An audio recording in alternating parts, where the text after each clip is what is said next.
Welcome to the Win, Make, Give podcast. This is Ben Kinney, joined with Chad Himes and Bob Stewart. Ladies and gentlemen, we're going to talk about leadership. We're going to sing first? Oh, no. Thank goodness. I can't think of any good leadership songs. So when I roped these knuckleheads into doing a podcast with me, I don't know if they knew that I was going to rope them into reading a ton of books, watching a ton of videos, researching, Chad learning how to count, Bob learning how to spell, me learning how to speak. It's been chaos ever since we started. And a while ago, we did an episode that we got a lot of great feedback on, and it was about the best books that we could think of about wealth or about money. And I'm a massive collector and consumer of knowledge and books, and I have a huge book collection. And I will tell you, 90% of them suck. 10% of them are awesome. So today, Chad, we're going to talk a little bit about some of the best leadership books that we've ran across, some of which you're going to know, maybe you've heard of, and maybe even you've read one or two, and a couple, I'm just going to bet that you probably haven't. Yeah, there's some even on this list I hadn't read yet until you threw these books at us and said, we're going to discuss these. And before we get into them, Ben, because I love our list, so Bob, stand by on our list sound effects stuff we're going to need over there. You referenced a past episode, and I want to let everybody find it really easily, and that was episode 49, where we talked about the 10 must-read books for money investing, real estate, and wealth. So if you're wondering what Ben was just talking about and you haven't checked those books out, go back and check out episode 49. And as you're taking your notes and listening to this episode, we'll share the list of these books with you at the end. We'll give you a link in the Facebook group, facebook.com/group/winmakegive, where you'll be able to get all these book titles and a link to them. So don't panic if you missed one of the titles. Bob, we're about to do an episode, and it's all about a list. Uh-oh, here we go. Where's our sound effect, hold on. Bob? I don't know. But before we do that, though, because I don't want to just have a list episode, Ben, do me a favor. I'm fascinated by the way that you actually read books, and I don't even know that read is the right way to put it. Talk for a second about, because you haven't always been a massive consumer of books. I don't think in your entire life anyway, right? So just share with the audience a little bit. How do you read? I'm using air quotes, a book today. Yeah, it's a good question. He makes us read it and do all the research and tell him about the book, right? Isn't that the answer? Yeah, right. Right. You know, growing up, I had a bad speech impediment. I would stutter a lot. And I was also a little bit dyslexic, and which that means it was hard for me to focus. I write and read letters out of order. If you ever see me writing a whiteboard, I'll write the third or fourth letter first and come back. And I'm also in some scale of ADD, which means when I read a paper book, I will get 4 or 5 pages through the book and realize that I've been thinking the entire time, and I have to go back and read the 4 or 5 pages. After doing that about 74 times, you get frustrated, right? Well, there's always audiobooks, and those are awesome.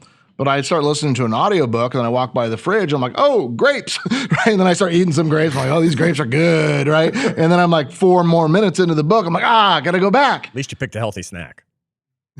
Of course, everybody's a critic. Everybody's a critic. So what I started doing is I break my reading up into small chunks, 5 minutes, 10 minutes, 15 minutes, 2 to 3 times a day. When possible, I have a paper copy of the book, Bob, that I hold in my hand, and I listen to it on Audible. It's more expensive because you got to buy it twice. Nice thing with the paper book, you have something to give away to somebody when you're done. But it allows me to hear it, see it, and I even kind of read it out loud and say it, so my retention is like 10 times better than it's ever been. The other thing is I speed it up on Audible. And when you speed it up on Audible and you're holding the book at the same time, it forces you to go so fast line by line, you can't daydream. It gets you focused. And you can't spend all day doing that, right? But you can spend 10 minutes or 15 minutes. And if you do that at 2 times speed, you just read 30 minutes instead of 15. You can get through a lot of books. So I'm glad you asked that. Chad, thank you for giving all the preemptive information. Chad's like having a parent right before a field trip He makes sure that all your little permission slip is signed and that you got your snacks. And I am not the rule follower, but somebody of the three of us has to. One of these books actually will talk about the rule follower or the people that play in the gray lines. Is that what you think you are? You're the captain class? You play in the gray lines? Not talking about anything yet. We're not there yet. Bob, give us the sound effect. We got a list coming. All right, Ben, how many books are on this list? This is a list of 5 books, but I'm going to share 6. Because you're Ben Kinney and you do that stuff. Well, because I can't count. Well, once I get past my five fingers, right, it's a little bit more difficult. The other hand is holding his book right now. Bob, do you know who Andrew Grove is? Yeah, so he was the 3rd employee at Intel and would become their 3rd CEO. And really is the guy kind of credited in Silicon Valley for the explosion of the semiconductor industry, or he was a pioneer of the semiconductor industry, microchips. There's a lot of books out there, especially about management and leadership. And I found that there's really 2 types of books.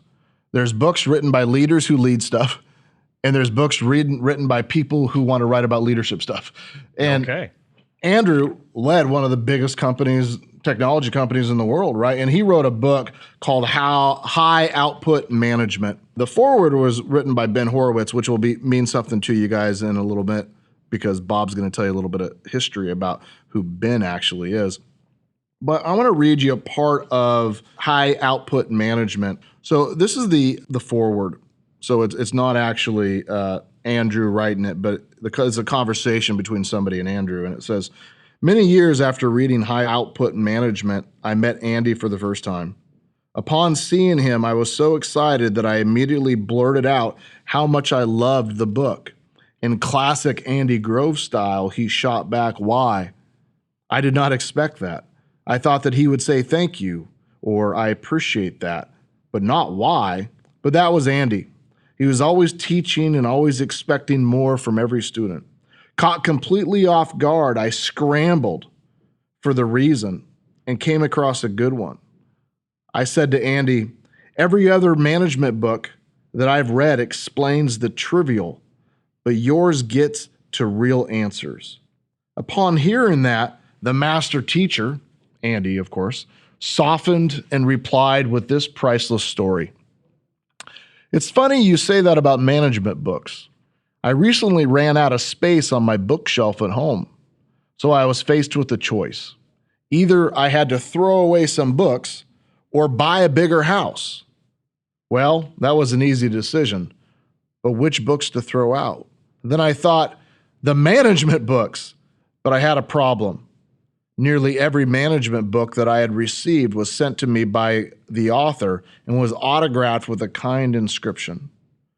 I felt badly about throwing away all those nice notes, so I went through each book and tore out the inscription page and threw away the book. So now I have a large stack of pages of nice notes sent to me and plenty of space for the good books. Ladies and gentlemen, High Output Management is a good book because Andrew was a good leader. It's amazing. We could probably do a whole class just on him and his leadership style. Everybody makes a big deal about when the CEO moves into like a cubicle with it. Andy did that. That's how he actually was. He was always he wasn't in a big office like that. He got rid of the, reserved parking spaces. That was a thing back when he was doing all of this business, Ben. And he was a leader before a lot of the things that are now cool for leaders to do and say, hey, I'm in the trenches with the community. So he could probably be a whole episode on his own. So we might have to save him and come back to that book as its own. Yet that's our bonus book for you. Now we're going to keep going and move along because I see you moving through that stack over there. The next author that I want to talk about is a great guy. I've emailed him. He communicates. He wrote a handful of great books, but one of my favorites that he ever wrote, the author is Joe Calloway. He wrote a book, a very short, easy to read, probably a 2-hour book called Work Like You're Showing Off. The joy, jazz, and kick of being better tomorrow than you were today. And just like in kindergarten, let me read you a few of his words. Showing off has been variously defined as pretentious, exaggeration, posturing, bragging, inflated self-importance, arrogance, big-headedness, pride, conceit. being full of yourself, being vain, or overweening. My goodness, who in their right mind would want to be thought as any of those? The shame and the horror. Those definitions are misguided interpretations of what is, in fact, the most noble of pursuits. Showing off is completely misunderstood and has gotten a very bad rap. What the world needs is not less showing off, but more. If you're not showing off, then what's the point? If you're not showing off, then why even show up? Why go to work? Why play the game? Showing off, as I define it, is a good thing. Showing off is about bringing the best you have to any situation. It's about excelling, Chad. It's about exceeding expectations, Bob. It's about experiencing the joy, jazz, and kick of being better tomorrow than you were today. When presented with a problem or a challenge, showing off is an attitude that says, watch this. What that immediately makes me think is you always, and we've talked about this on this podcast before, like, what would your spouse, you always have who are those two most important people in your life, right? And then if they showed up with you at work and they sat over your shoulder all day, would they be impressed or depressed by the output or the work that you did that day? And this is essentially that concept, right? This idea that you're showing up and showing off, and just giving your best effort, when somebody's looking or when they're not. Living up to your potential, so to speak. One more message here. Much further in the book, Joe says, maybe your life has worked pretty well to this point. You've made a go of it with your career and things are rolling along pretty well, but you want more. You want to take your job or your business or some other aspect of your life to the next level, but you just can't seem to get any upward momentum. Here's your obstacle. If you are successful, then you know what used to work. The key word is used to work. Past tense, gone, over and done with, obsolete, outdated, useless, in the way. Past success is probably the most challenging obstacle to your ability to move through your life to the next level. You have to succeed by doing things in a certain way. Why should you possibly let go of what has worked for you up until now? Because past success can be, and usually is, the enemy, ladies and gentlemen, of future success. My favorite lesson from this one, and I think I probably just think it's my favorite lesson because of the way he says it, and it's grand stupidity and absurd bravery. I mean, it's just such a great message, and we've all heard it before, and we've heard it different ways, right? It's that you want to do something, right? And the examples he gives is you want to write a book. So many people have said, I want to write a book. You want to run a marathon. You want to move somewhere drastic. You want to start a new business, whatever it is. And we don't do anything about it because we know what other people will say. Right? And you need to have that grand stupidity and that absurd bravery to be able to follow through and work like you're showing off. And Ben, on page 92 is where I highlighted, he's got a quote. He says, the problem is never how to get new, innovative thoughts into your mind, but how to get the old ones out. And those are the two big takeaways from this one for me. Joe said, everyone improvises as they go along. Stop doubting yourself and just take your best shot. To learn and progress, you have to be willing to make mistakes. Don't waste time deliberating. Take action towards achieving your goal. If you're looking for a short flight read where you want to push yourself as a leader and live up to your potential, the number one book on our list today, Work Like You're Showing Off by Joe Calloway. The next book we're going to talk about, one of my all-time favorites, and it's probably a book that maybe you wouldn't normally pick up just because of who the guy is that wrote it. It's called The Hard Thing About Hard Things. And the subtitle is Building a Business When There Are No Easy Answers. And it's written by Ben Horowitz. Who's Ben, Bob? I wonder how, because I'd heard his name before, and I recognize his name from a blog that he kept for many years, and maybe still does today, about just like real life leadership experience. But originally, he was the guy that kind of came up in the 90s in the internet era and held a bunch of different jobs at Netscape as a product manager, and he would co-found a company with Mark Andreessen, a name that many of you guys would know, but he co-founded a company called LoudCloud that would ultimately sell for, they sold one portion of the company for $60 million and later would sell a spinoff of the company to Hewlett Packard for $1.6 billion. They now have... Did you just say billion? Yeah, Billion, 1.6 like billion. B, Wow. B for in Ben. cash back in 2007, which wasn't, which was uncommon back then, right? They now today have Andreessen Horowitz, which is a venture capital fund, and they invest in Silicon Valley in some of these big, huge, wins and successful companies that you guys have all heard of. So that's kind of who this guy is. But what he did in the book is he really brought to life the experience of him actually running his company and not just like the answers you tend to hear in leadership, but actually getting into like the details of how to make hard decisions. Things like, firing a buddy, right? Firing somebody at work that like you actually liked personally, right? Or just some of these things that you run across in business that there's not easy answers for, and a lot of people don't talk about, right? The actual like practical application of being in your business and running it day to day.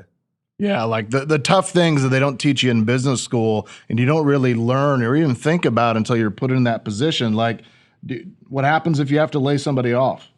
Or you have to fire an executive or replace a CEO or demoting a friend, recruiting somebody from one of your friends' companies, how to create a culture in your company, how to minimize politics, the skills that a CEO needs.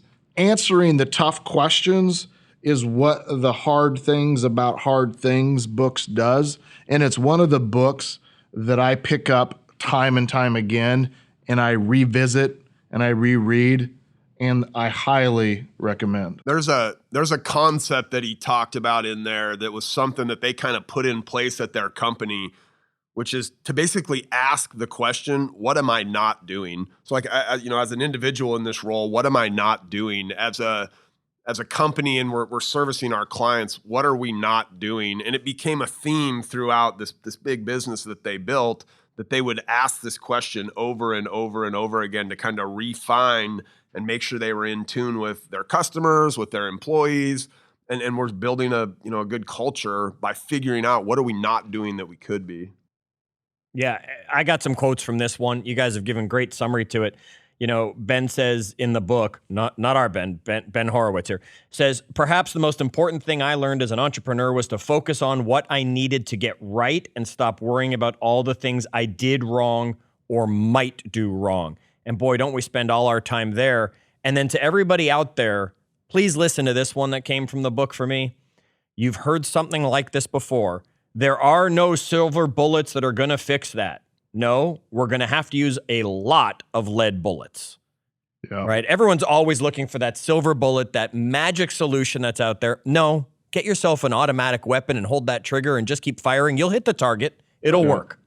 It's about hard work and grinding through. Yes, absolutely. So, all right, Ben, we've gone through 3 books there. As you keep going through your list, you got the next one in your hand. What is the next book on our top leadership books?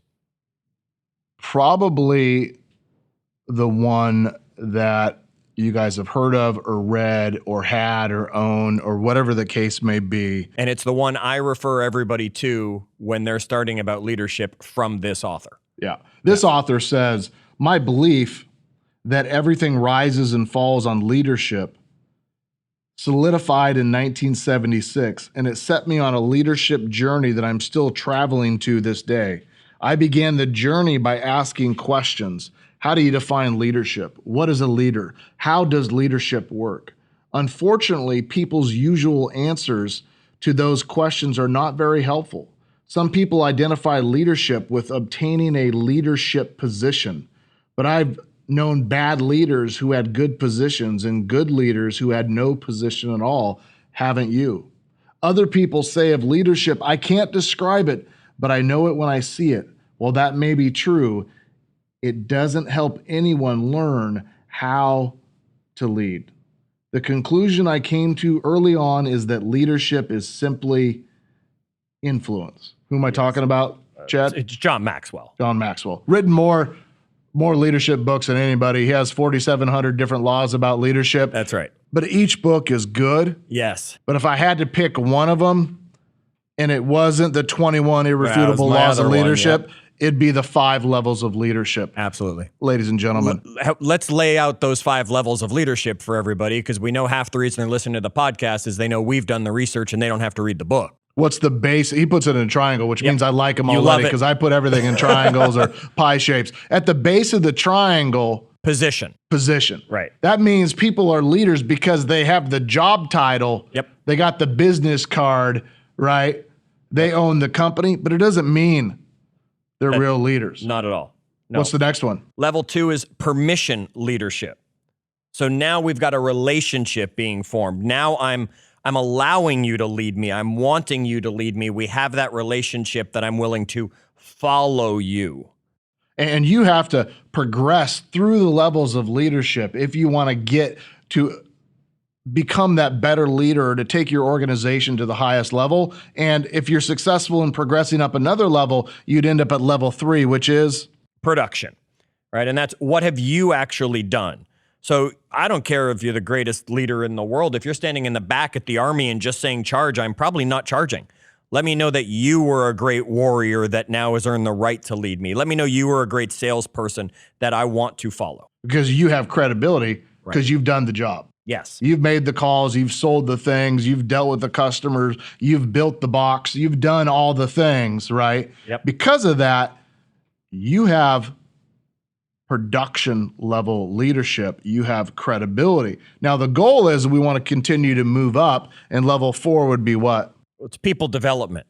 You're not only becoming a leader, Chad, you're turning other people into leaders. Right. And this is the one, you know, it's perfect timing. I sent a message to somebody who I wanted to get on for an interview for a podcast. And I asked them, I said, look, I want to have you on this podcast because of your relationship with a certain leader. And they said, you know, that leader has changed my life. And there's so many lessons that are coming out today that I didn't even remember him teaching me years ago. And that's that personal development, people development that leader is doing for other people, which is truly moving up and putting them in that position of a true leadership. Well, if you work at an organization, Bob, and you want to grow your leadership and you're thinking about maybe switching companies, right? And the goal is to grow your leadership. One of the first questions you'd ask that other company, that leader of that company is, how many leaders have you grown here? Show me somebody else that started where you're at that's turned into something you want to be. And if they don't have that, right, they might just be a boss. Yep. And not a level 4 leader. No, that's a level 1 leader, Yeah. the boss. Yeah. Level 5, Chad. It's the pinnacle, right? It's the pinnacle of the triangle. It's the top. And it's the respect that comes with it, right? And people follow you because of who you are and what you stand for. Can you guys think of other people we've discussed in this podcast that are really level 5 leaders? John Wooden. Yeah. Yeah, I mean, absolutely. And isn't it interesting? He's got a pyramid also, which is probably why Ben likes him too. Anybody else come to mind? Well, everybody that's there that we've talked to and had the pleasure of talking to are leaders. I mean, I'm going to go back to an episode with Joe DeSena, the CEO from Spartan, and there are people who will go out and run literally through walls for Joe because he has that respect and what he stands for as a leader as well. Yeah, we're looking for leaders who create leaders and grow leaders and retain leaders. And actually are true to themselves as a leader so that they're not just some leader by title or a leader of, hey, Ben, you did a great job helping me become better, yet you're full of crap, sort of thing. I want a leader who I have respect for as well and what they stand for. Can you guys think of another individual that we spoke a lot about who was known for making large reductions in his workforce? Well, that's going to be Jack Welch. Yeah. Oh, yeah. He was a leader of leaders. In fact, he created an institute in his company for training leadership. Correct. And people knew what he stood for, and they respected him for it. Some people might not have, yet overall they respected him for it, which is that pinnacle leadership Horowitz respected him, I'm assuming, right? The hard thing about hard things, like Welch came in there and made a lot of hard decisions. Sure did. Yeah, absolutely. Now, I'm going to go to another book, and it's one of my all-time favorites about leadership, and it really blew me away when I read it. And it may not be one that you're aware of, but I truly highly recommend that you take the time to read this particular book. And before I tell you what it is. I'm just going to read you, just like in your kindergarten class, a little bit from this book. As I type this sentence, I've been working on the same line of inquiry for almost 11 years. I've reviewed and researched the accomplishments of more than 1,200 teams across the world in 37 major categories of sport since 1880. 1880. I've ripped through hundreds of books, articles, documentaries, scientific papers.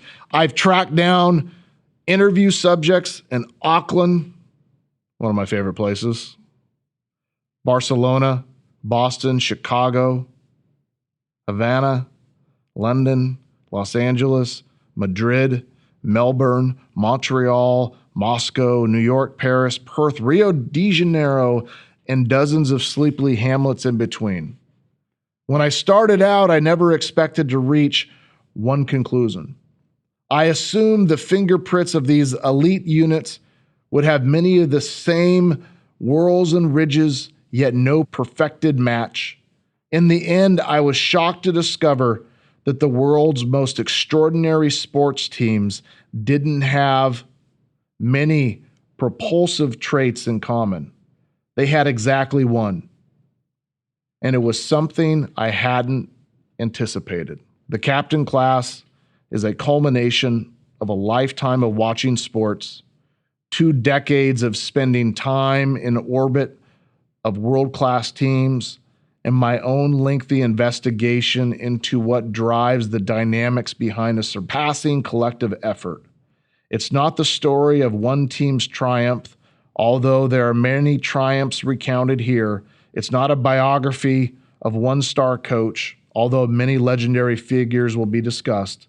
Though it uses sports as a source material, it's ultimately a book about a single idea, one that is simple, powerful, and can be applied to teams in many other fields from business to politics, scientific, and arts. It's a notion that the most crucial ingredient in a team that achieves and sustains historic greatness is the character of the player who leads it. This book is called The Captain's Class. It's written by Sam Walker, and the subline is a new theory of leadership. Now, Sam Walker spent most of his career, Bob. So Sam was the Wall Street Journal deputy editor for the Enterprise, the unit that directs the paper's in-depth one-page features, investigative reporting. This guy, but he spent a career being a reporter, a sports columnist, a sports editor. And so this book is a look at what the 16 greatest kind of teams in the history of sports, going, the 80 Olympics hockey team and the 60s Boston Celtics. And he looks at all these different teams over the course of, 150 years, basically. And he pulls out of there this idea that there's a captain, somebody that led these teams, and it wasn't always the best player, right? It wasn't always that superstar that got the headlines. What it was this kind of gritty, go to work. In sports, they call that guy the lunchbox guy, the lunch pail guy, right? The guy, the blue collar guy that comes in all the time and really is that cohesive unit or that cohesion that pulls the team together. And there's some certain characteristics that person has, things like dogged work ethic and a willingness to play in the gray lines of the rules. And he found that these people didn't necessarily have these traits off the field, off the court, but when they came to the court, they brought this certain sense of lunch pail, right? Of like coming in with that hard work. And every single one of these teams had this guy. And it wasn't always the superstar. They were looking, what Sam, this isn't a book about Sam who wants to write about leadership. This is a book where Sam says, I've spent my whole lifetime studying sports. And not just any team, but I've studied the winningest teams in all history, right? From rugby to soccer to volleyball in the Olympics or in professional baseball or basketball or football, what made it? And so many of us would probably jump on and say, it's got to be the coach. But it wasn't the coach. Well, the other obvious thing is it was the star player. It was the Michael Jordan. Yep. It wasn't the star player. Right. It wasn't those. What he came to find out was And many times it was the team captain. It was the person that kept everybody together, that held them together. And those captains exhibited certain traits, Bob, that you started to address.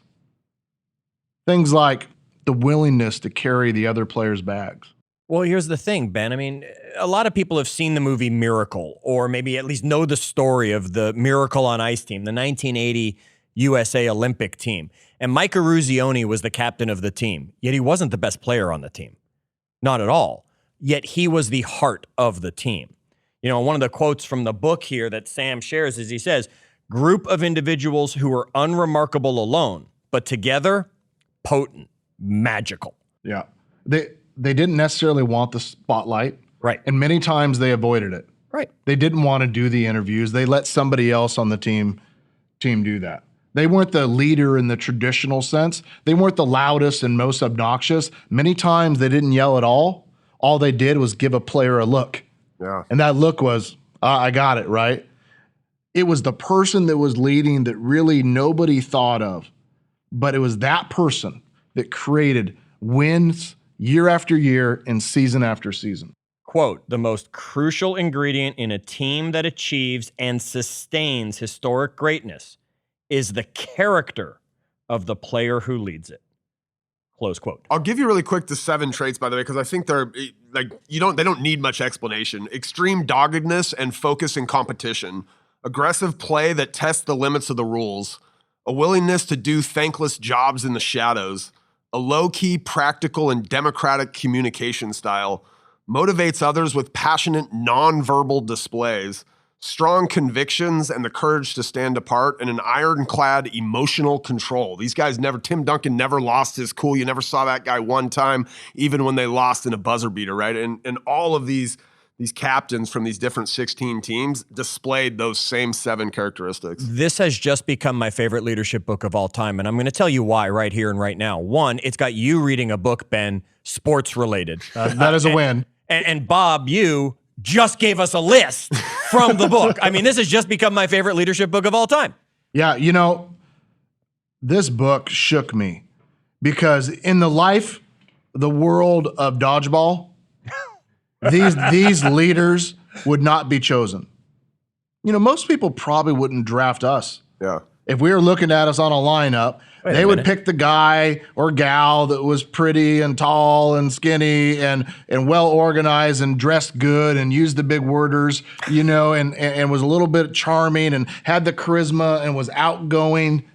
But I know 1,000 of those people, and they don't lead anything other than themselves well. Sometimes it's these other people, and they're getting missed by you as you're building your company. You're missing the person in your organization that has the ability to take it to new heights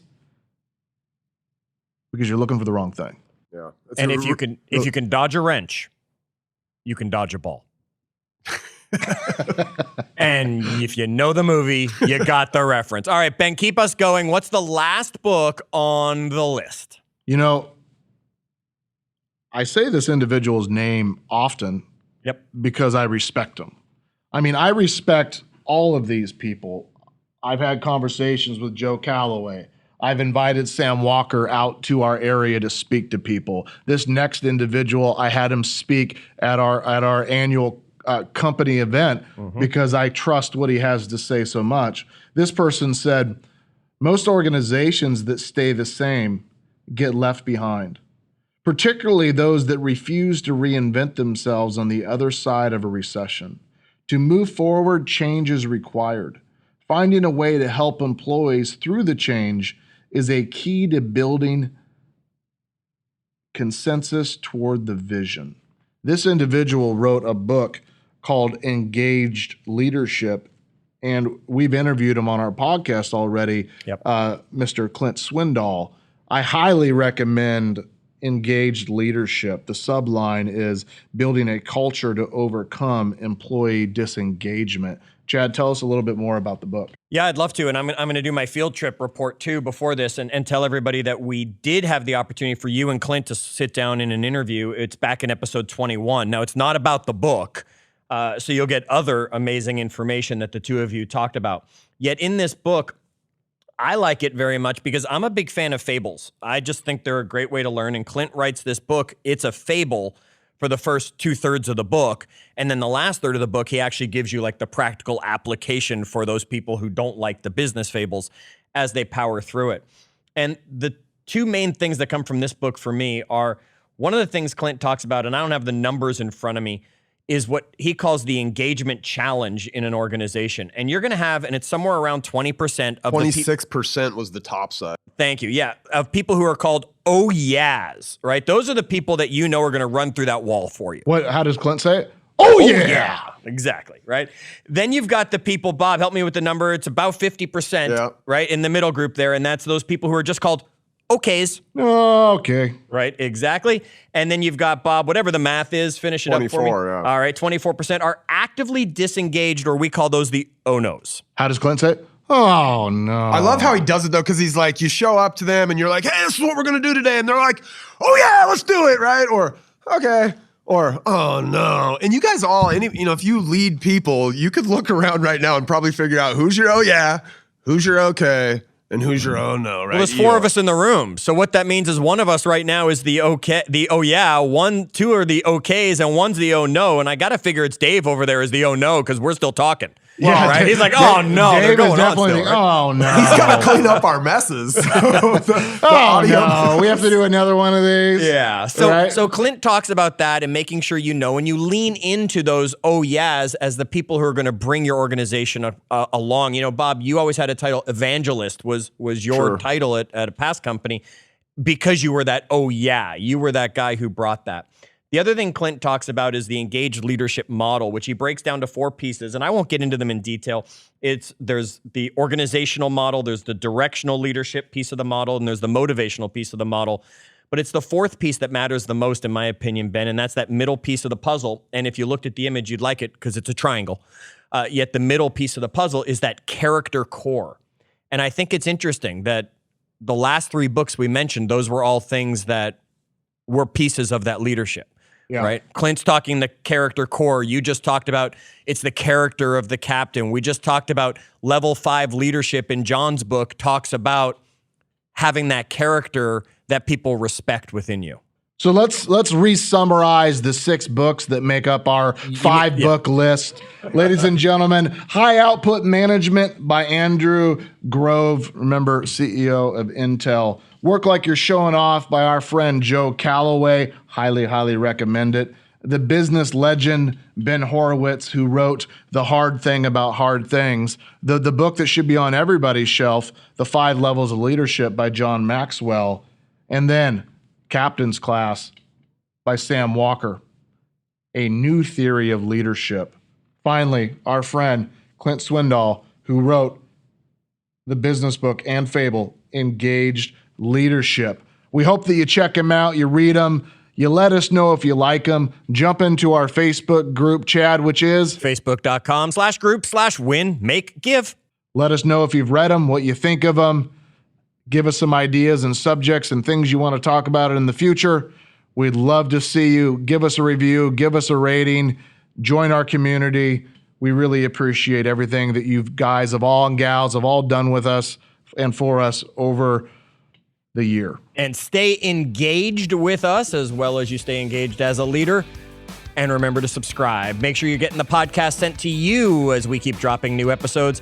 Until the next one, remember, wash those hands. And as always, do good.